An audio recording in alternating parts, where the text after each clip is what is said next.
नमस्कार. संवादाचं माध्यम म्हणून आपण ज्याकडे पाहतो ते म्हणजे मीडिया. आणि खरं तर एक अभिमानाची बाब म्हणजे एक संवाद प्रणाली मागील 100 वर्षापासून या भारतातल्या जनमानसांच्या हृदयामध्ये विराजमान झाली.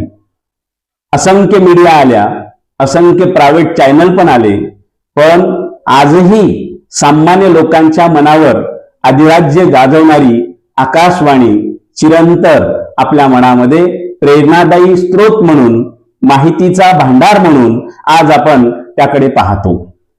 1927 मध्ये रेडिओची सर्वप्रथम सुरुवात ही भारतामध्ये झाली. त्या काळामध्ये भारत पारतंत्र्यामध्ये होता. रेडिओवर काय प्रसारित केलं जावं, रेडिओवर कशा पद्धतीने माहिती दिली जावी, हे सगळं खरं तर इंग्रज अधिकाऱ्यांच्याच जणू हातामध्ये होतं. त्यामुळे अनेक आंदोलनं ही भूमिगत केल्या गेली. त्या आंदोलनाला फारशी रेडिओच्या माध्यमातून प्रसिद्धी मिळाली नाही, कारण प्रसिद्धी मिळण्या इतपत भारताची त्या काळातली ती ताकद कुठेतरी कमी पडत होती. पण 1935 मध्ये मात्र बडोदा संस्थानामध्ये रेडिओला भारतीय संस्कृतीचं नाव देण्यात आलं, आकाशवाणी. आकाशवाणी म्हणजे दैवत्ववाणी, म्हणजे देवाच्या मुखातनं निर्माण झालेली बोली, त्याला आकाशवाणी असं नाव देण्यात आलं. आणि तिथून खऱ्या अर्थाने या रेडिओचा भरभराटीला सुरुवात झाली असं आपल्याला म्हणता येतं. पुढे 1947 ला देश स्वतंत्र झाला आणि हीच आकाशवाणी मोठ्या प्रमाणामध्ये जनसामान्यामध्ये प्रसिद्ध व्हायला लागली. सकाळी उठल्यापासून ते संध्याकाळी झोपेपर्यंत या भारताच्या मातीला जणू जादुई एक किमया या आकाशवाणीने केली आणि करोडो करोडो लोकांमध्ये भुरळ पाडण्याचं काम आकाशवाणीच्या माध्यमातून झालं. आकाशवाणीमध्ये सर्वसामान्य माणसांचं दुःख, भारताची खरी मूळ संस्कृती, वाडीवरची संस्कृती, तांड्यावरची संस्कृती, ग्रामीण संस्कृती खऱ्या अर्थाने लोकांच्या मनामध्ये रुजवण्याचं काम हे आकाशवाणीने केलं. आणि दक्षिण, उत्तर, पूर्व, पश्चिम भारत जोडण्याचं काम या संवाद प्रणालीनं केलं. म्हणूनच आकाशवाणी आजही लोकांच्या मनावर अधिराज्य गाजवते. हीच भुरळ या देशाच्या प्रधानमंत्र्याला सुद्धा पडली. आणि म्हणून मन की बात सुद्धा शेवटी त्यांच्यापुढे खरं तर हजारो चॅनल्स उपलब्ध होते, पण या देशाच्या प्रधानमंत्र्यांनी नरेंद्र मोदी यांनी सुद्धा मन की बात साठी आकाशवाणी हेच विचारपीठ निवडलं. कारण ते विचाराचं पीठ आहे, ते सर्वसामान्य माणसांपर्यंत आपला संवाद, आपल्या हृदयातील आवाज घेऊन जाण्याचं माध्यम आहे.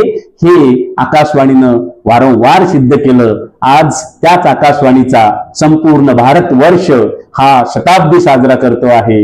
एखादं संवादाचं माध्यम 100 वर्ष माणसाच्या मनावर अधिराज्य गाजवावं, यापेक्षा मोठा ऐतिहासिक वारसा कोणता असू शकतो? असा ऐतिहासिक वारसा भारताच्या मातीला आकाशवाणीच्या माध्यमातून लाभलेला आहे.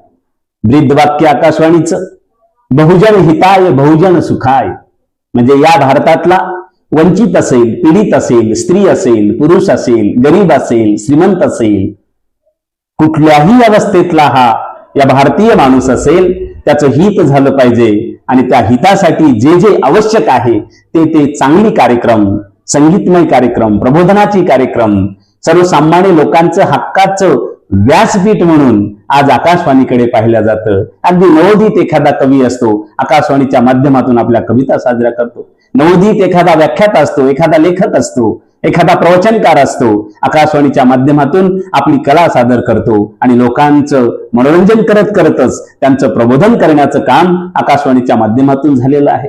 हिंदी गीत असतील, वेगवेगळ्या भाषेतली गीत असतील, वेगवेगळ्या भाषेतली संस्कृती असेल, ही संपूर्ण भारतामध्ये सरमिसळ करून त्या संस्कृतीमध्ये एकरूपता आणण्याचं काम आकाशवाणीने केलेलं आहे.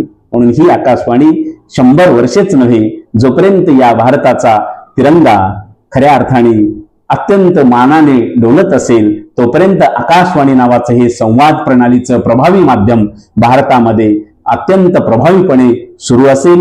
हे सुरू असतानाच मात्र बदलत्या मीडियाच्या काळामध्ये आकाशवाणीने सुद्धा बदल निश्चित घडवलेला आहे. पण हा बदल घडवत असताना पाश्चात्य देशाचं कुठल्याही पद्धतीचं अनुकरण न करता आपल्या भारताची मूळ संस्कृती टिकून ठेवून ती संवर्धित करण्याचं काम आणि तो कार्याचा वारसा आकाशवाणीने सातत्याने करावा अशा पद्धतीच्या सदिच्छा आम्ही व्यक्त करतो.